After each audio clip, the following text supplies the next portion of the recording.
Morning. So I'm driving down to Dorset today to visit my parents for the first time since lockdown. And I've got this sparkly top on, which is causing like a disco ball effect all around the car, which is pretty cool.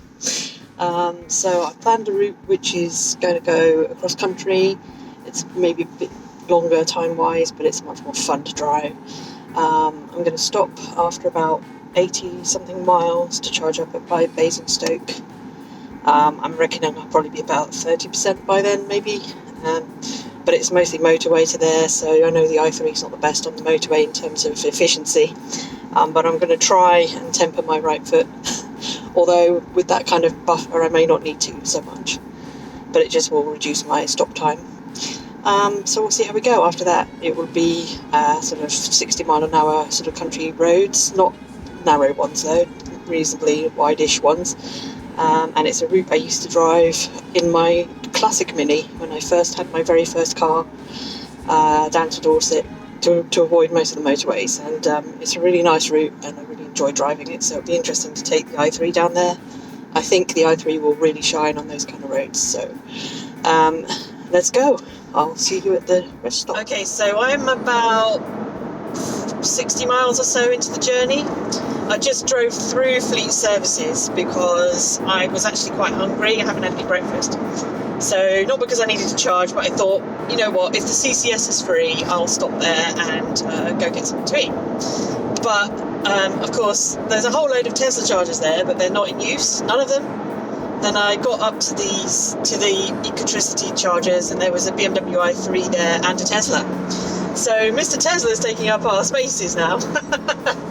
Anyway, I didn't need to charge anyway, so I just thought, sod it, I'll just drive through, and I'm going on to Basingstoke, which was where I intended to charge anyway. Also, I thought. And that's the second time on this journey, and I've only done this twice in the i3, that I've gone through to Fleet Services and not stopped there, because there's only one CCS.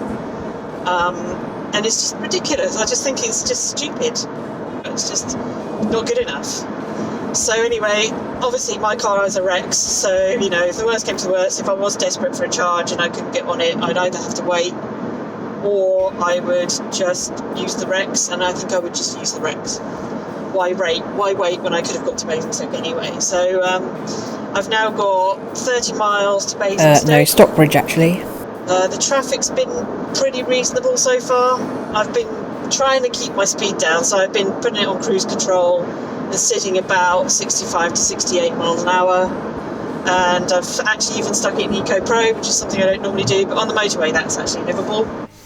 Well, at this point I still thought that I had got the route right, but what I'd actually done was program it wrong into my sat-nav. So I should have peeled off to Basingstoke, and instead I went straight past and didn't even notice.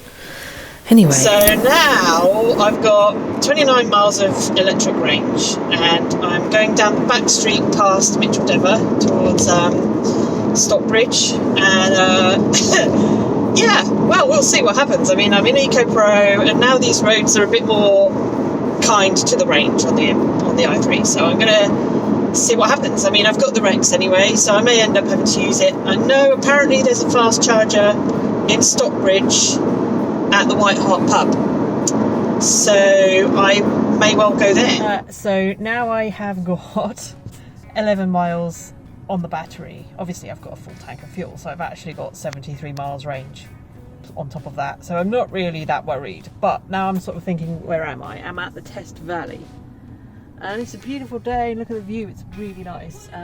The car's been brilliant. Obviously it's all been motorway so far, so my economy hasn't been wonderful. But this road is just a really nice one to drive. I really enjoy driving this way. There's a little scrambling traffic there, which sometimes I see the bikes go around, so it's really nice.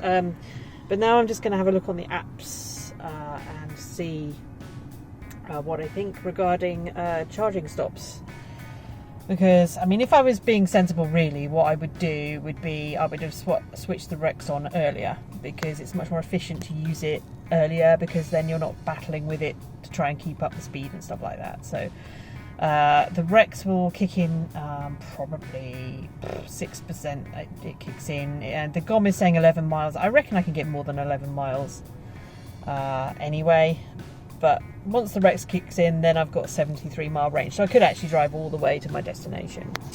But I don't really want to use the Rex unless I have to, and I was hoping to charge. I did stop in at a pod point, which was at the White Hart in Stockbridge, and I drove in, and of course there was a Suzuki parked in it, not an electric one, but there was a space next to it that I could have plugged in.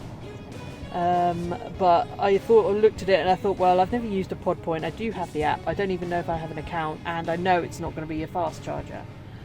So really, I mean, if I stopped at the pub for half an hour or even an hour, I'd not even get more than about 10 miles range. So I really wanted it to be a rapid, and it wasn't.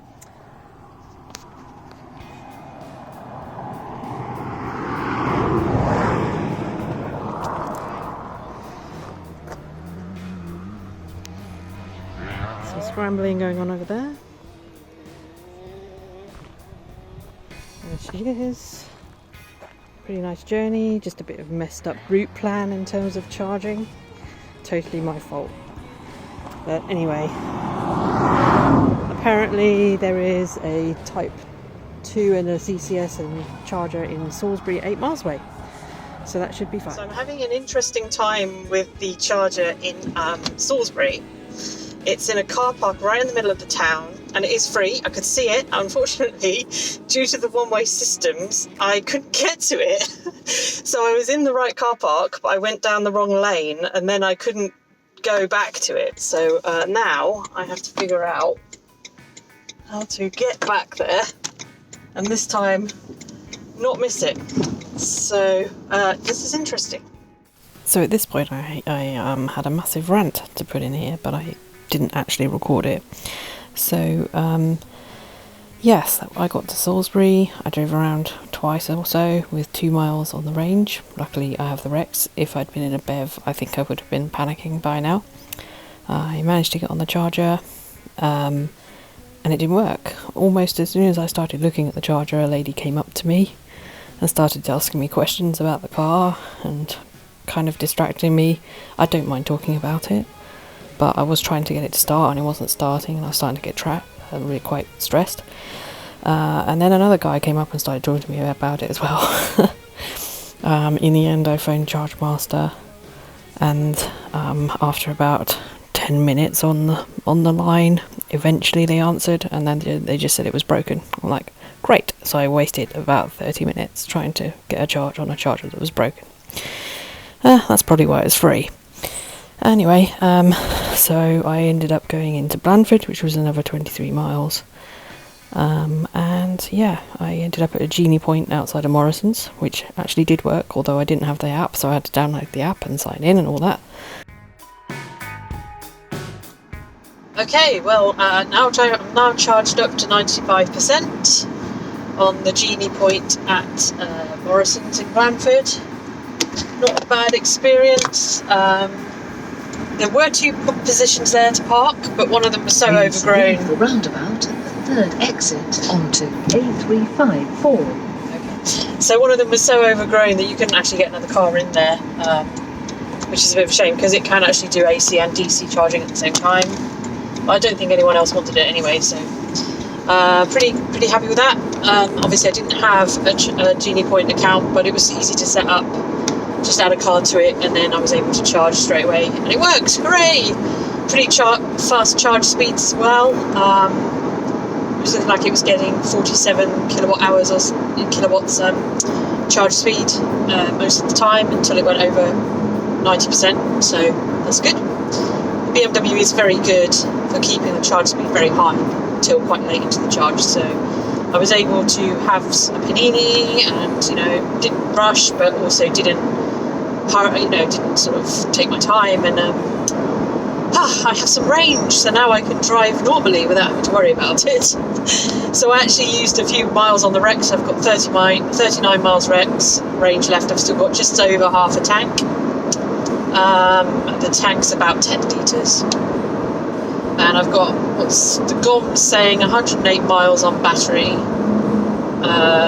Given my last trip was 4.1 miles per kilowatt hour average, but obviously if I was in a battery only car right now I would still be in Salisbury because I would have had to find somewhere else to charge my car.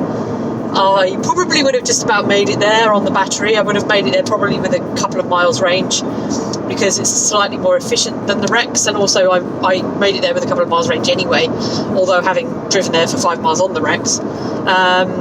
And I would have had to find somewhere else to charge in Salisbury, and it looked like there were only about 3 other chargers and none of them were rapid. So I would still be there, probably at an Asda or a Sainsbury's or something on one of the destination chargers, trying to get another 10 or 20 miles in an hour or so of charging, and it would have been awful. So personally, I know that these days there are a lot longer range battery cars out there, but I'm really glad I've got the Rex, because obviously that gave me the flexibility to just think. It's partly why I got myself into that situation, because I probably would have definitely stopped earlier if I didn't have the Rex as a sort of safety blanket. But anyway, I'm now on my way to my mum and dad's. It's another 23 miles. So yeah, the car's been impeccable, I have to say. I haven't really driven it using the Rex when the battery's been that low before. So it was relying on the Rex to replace the charge, and I did. I was just driving normally. I did actually end up turning off the aircon and stuff like that, but it's not particularly hot today, so I've got it back on now. But I didn't feel like I needed to have it on anyway. I just thought if I turn that off and everything, it just gives the Rex a bit of an easier job. And it was quite interesting watching the miles range left. It was like going from 2 miles to 5 miles to 8 miles to 2 miles to 5 miles. It kept going up and down. And I also noticed when I was driving through Salisbury, at one point I could hear the Rex, and I think that's when it first kicked in when I was really low on charge. I could hear it, and it sounded like there was only because I had the windows open. When I don't have the windows open, I can't really hear it very much. It's actually quite well insulated, although you can hear it from outside the car a bit more. So it did sound like there was a scooter behind me, and there is essentially a scooter behind me. But I noticed that when I go really, really slow in the town, or when I stop, the Rex turns off anyway, so you're not you're not deafening people. Not that it's deafening, it's certainly not deafening, but it just sounds like a scooter, so it's a reasonable sort of plop, plop, plop, plop, that kind of sound. But when I'm driving at speeds, out of town, and I haven't got the windows open, I can't actually hear it. So I didn't, when it first came on, I didn't even know it was on. I only noticed because the Rex indicator went white instead of grey, and it's very subtle, so it doesn't come up with anything to say that it's come on. It just gives you a very subtle hint. So I was quite impressed with it. I didn't feel like the car drove any differently at all. Of course, looking down and seeing you've only got 2 miles range is quite disconcerting, but at the same time, when you look over at the Rex range, you can see you've got like 50, 60, 70 miles. I was like, oh, okay. You just have to adjust where you're looking. So, that's something that you get used to, I guess. I've never really planned to use the Rex like that, but I'm now glad I got the Rex version, because I think even if I had the bigger battery version by now, I would actually be looking to charge again anyway. So I probably would have made it to Blandford on the bigger battery version without having to charge. But it would have been pushing it, I think, because of the motorway miles. Well, I'm here. It was about 155 mile trip.